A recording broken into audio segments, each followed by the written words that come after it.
Okay, you want to get into some stuff? You want to talk about coronavirus, or you want to? Yeah, coronavirus. Okay, so I'm terrified of coronavirus. And generically, I'm terrified. I was terrified without information, and then I started looking into it a little bit more.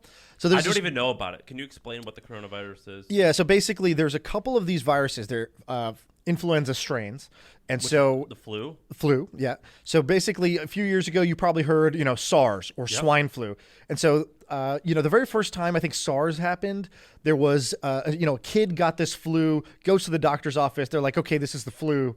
And kid dies within like a very short amount of time. They're like, well, that was odd. That doesn't usually happen. So they took a sample and sent it to like the CDC or whoever, right? Like they sent it to some lab to say, what do you see here? This was a very unusual case. The health deteriorated so quick. That's not typical to the flu. And what they realized was, hey, this is a new strain called, I think it was like H1N5 at the time. And it was like, this is only ever found in animals. This is the first time it's crossed over from animal to human. And so that was bird flu when that happened.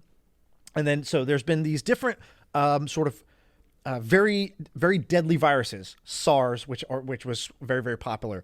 MERS, which happened in the Middle East. Respiratory syndrome is kind of what these Middle East respiratory, I think, syndrome is what MERS stands for. And SARS is sort of the same thing. And so the thing with these was that, although there's a lot of hoopla around SARS and bird flu, like SARS killed less than 1,000 people.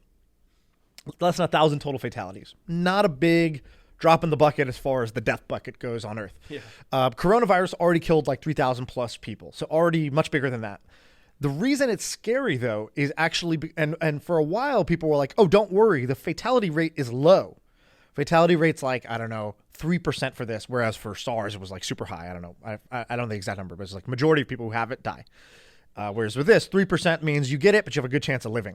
But the big problem with that, and the article that I read was called why we probably can't contain coronavirus, why you probably are going to end up getting coronavirus, is because this virus is extremely contagious, but has these trademarks that are very problematic. So it takes a while for your symptoms to show up. So you have it and you carry it for 14 days without showing symptoms. So you'll be spreading this around and not even realizing you have it.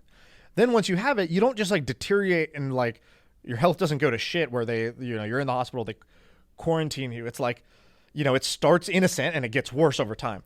So the infectious period is so much longer that there's basically no way to quarantine this thing. There's no way for us to contain this. And so what the article was saying was ironically, because it is not as fatal and is not as bad for you right away, this thing is going to be unstoppable, most likely case. Second thing with that was, I guess there's 4 typical strains of the flu, which is why you can get your flu shot and still catch the flu every year.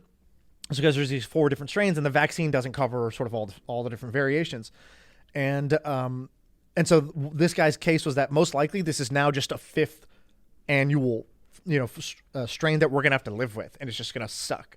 So very, very, kind of a downer. Also, I'm sure, sort of the bio nerds out there are going to be like, no, there's 15 million strains. That's right. But that's the summary that I took away. And if you want to just get the point, that's the point. And so what you have up here is D2C stuff. So I looked at my portfolio yesterday. I was like, fuck.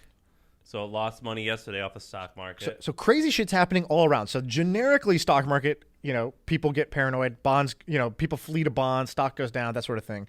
Other funny stuff happening. Zoom, the conferencing software. So the stock ticker Zoom goes up 50% today. Wait, shit, it's up 50% today? But wait, there's more. It's the stock ticker ZOOM, Zoom. But that's not Zoom's actual handle. Zoom's actual handle is ZM. So people are buying the wrong stock because they think people are going to be working from home and teleconferencing in. And so they're buying Zoom, which does something else altogether. It's a very small cap stock.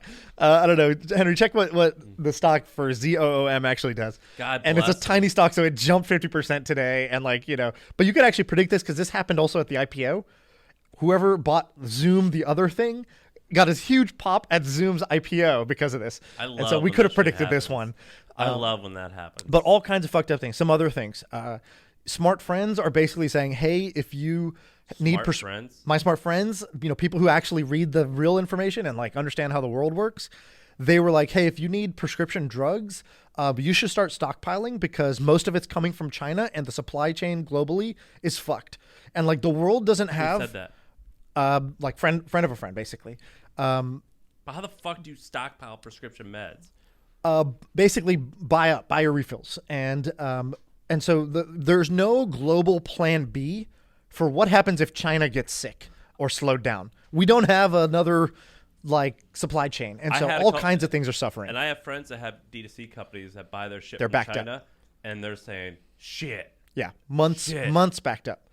I was talking to a supplier yesterday and he was like, even if we come back to work, there's, all the other factories that we depend on, the printing factory, the packaging guys, and they're not coming, like the workers are just not coming back because in most factories in China, the workers don't actually live in that city permanently. So for Chinese New Year, which is when this happened, so Chinese New Year is a month-long holiday. Yeah, well, we have a Chinese intern. He told us all about it. He goes, it's the largest travel day in the world. Right. Because every Chinese person Everybody goes home. And when they go home, they go back to very rural areas. And already there's this problem where they don't come, often they don't come back because, they don't want to be living in some other city working in a factory.